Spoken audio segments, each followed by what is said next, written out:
Apa itu fraud?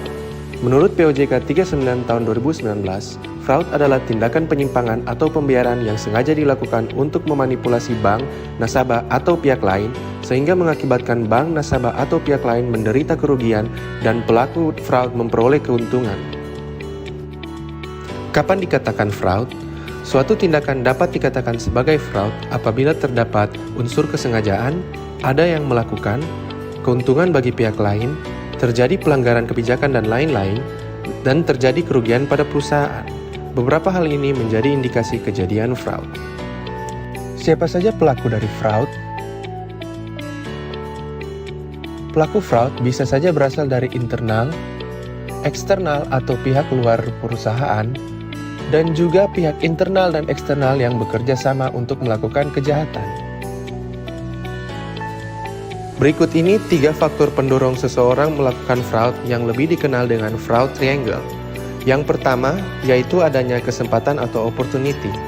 Yang kedua, adanya tekanan untuk kebutuhan pribadi. Yang ketiga, adanya sikap rasionalisasi atau sikap pembenaran.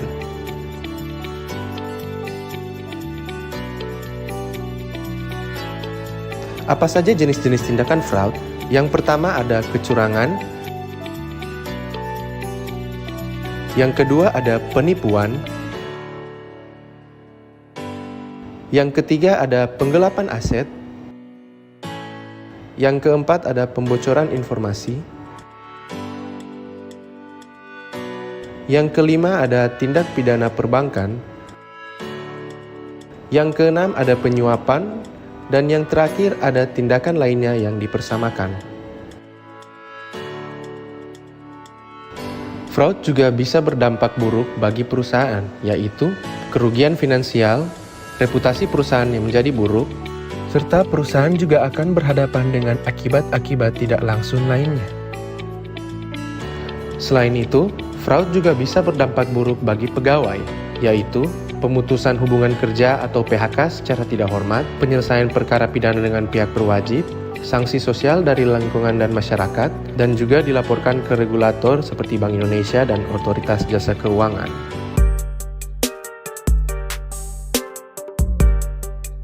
Dengan menerapkan 4 pilar strategi anti-fraud: pencegahan, deteksi, investigasi, pelaporan dan sanksi, serta pemantauan, evaluasi, dan tindak lanjut.